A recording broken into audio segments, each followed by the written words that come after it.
As you can tell by the title, I have two new Marvel Legend Build-A-Figures, and my buddy, the Ghost with the Most 89, is to thank. Daryl, the Governor, Dale.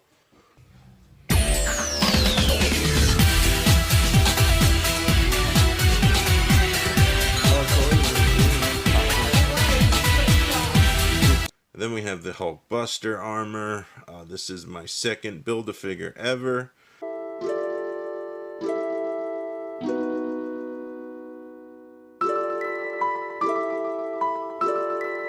How's it going, everybody? It's Sam PR Vlog. There's Charles. Just want to do a video displaying some additions I got to the collection from my good pal Wes, aka his IG is the Ghost with the Most 89. Do check out his figure photography that he does on there. Definitely want to follow him. He's halfway to 1,000 followers on IG. Help him get to that goal. Big shout out to Wes and his wife Jess for meeting me the other day in Kentucky to do the deal that we completed. It's been a little bit of a hectic few days for me. My wife has been in the hospital. She had surgery, procedure, gallbladder removed. She is home now. I am taking care of her. So I have not been able to be on social media as much and watch my fellow creators' videos as much as I would like to admit, but I have that going on. So those of you who know me know that's going on. So moving right along, San Diego Comic-Con is a wrap now, and I think the big news we can take from what was displayed at the con is there's so many legends coming out. Hasbro is just unleashing a barrage of figures and Build-A-Figures. And they stole the show. They really did. Even their Black Series offerings are looking very promising. So it looks like we have a very expensive Christmas and 2019 winter ahead of us, judging from what they have planning on flooding the market for this holiday. It should be exciting.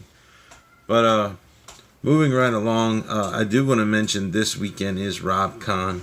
Initially, I thought I was not going to be able to go because of work commitments. And now I am no longer working for the company that I thought I was going to be able to off for. So I am actually in between jobs. So I am available to go this weekend. I'm talking to a few friends to see if we can figure out a carpool situation.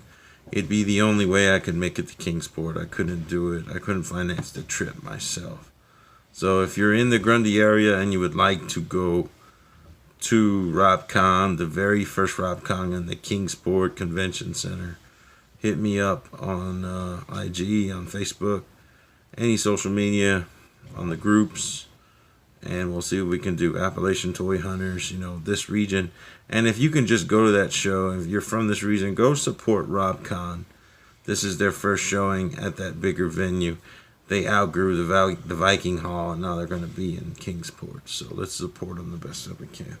Moving right along, I'm going to start with what was provided to me by Wes. This was gifted to me by him. He picked this up for me a while ago. I had made an inquiry. He got one for himself. Very low price, maybe $4 or $5 on clearance. I'm for sure.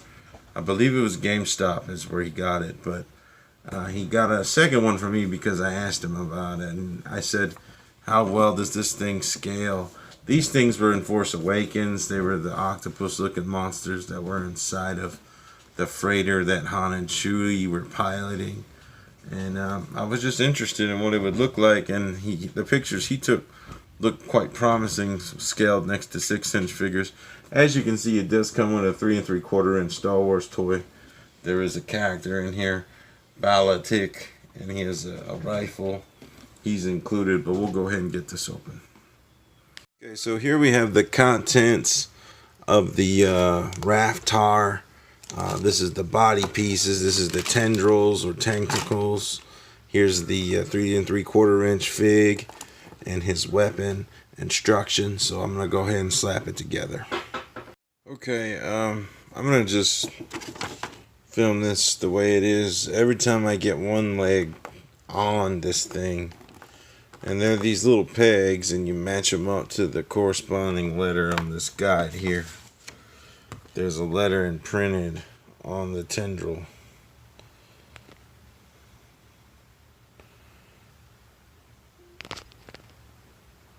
And then you find that hole, and then for every one I got on, two are falling off. So I think it's cool that the 3 3/4 inch can go inside the mouth of this creature. There is a lot of detail. The plastic is very well painted. The paint apps is very, really cool on this creature.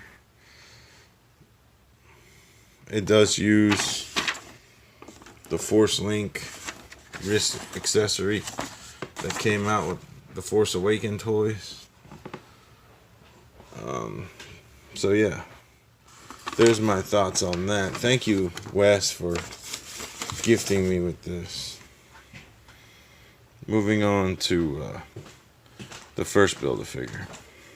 Okay, my first acquisition from my good pal Wes, aka that goes with the Most 89, is Man-Thing completed. This was his personal Man-Thing.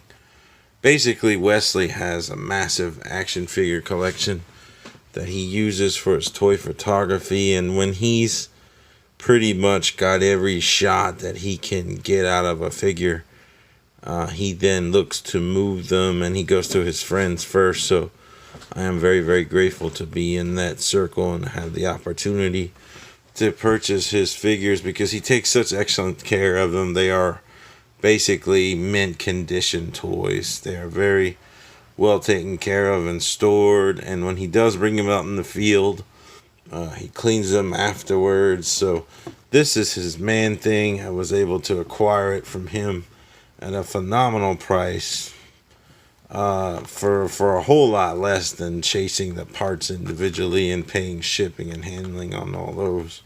So definitely appreciate you making the deal with me that you did, Wes. Thanks so much, bud. I really like this character.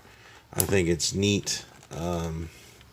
He's got some good posing, and I love the sculpt on him. He's very Swamp Thing. Marvel Swamp Thing is basically what Man-Thing is. Let's do some size comparisons. Okay, here's a height comparison, size comparison. We have Marvel Legend, Infinity War, Wave 2, Black Knight, Man-Thing, and then one of my first Marvel Legend Build-A-Figure, courtesy of several people that helped me build this guy, but the guy who gave me the first 3 pieces to get going on him was Superman Abel, my good buddy, the Chi-Town Hunter, who's currently on vacation right now. Shout out to you, Soups. And that's how he compares to those. One thing, that toy I would like to see this BAF compared to is Lizzie. Let me get Lizzie on the screen. One moment. Here he is with Lizzie from Leonard Toys, the makers of the core figures. This is from the Rampage toy line. I did get Lizzie earlier in the spring, Charles and I.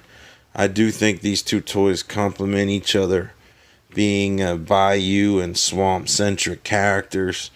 Man-Thing could be controlling Lizzie. Very excited about the possibility of me getting some really cool toy photography shots out in the wild with these two working in tandem, or maybe even possibly Lizzie attacking Man-Thing as a monster creature in the swamp, and him, the steward of the swamp. I think they look great together, these two figures. So yeah, Man-Thing again, Wes, I can't say thank you enough.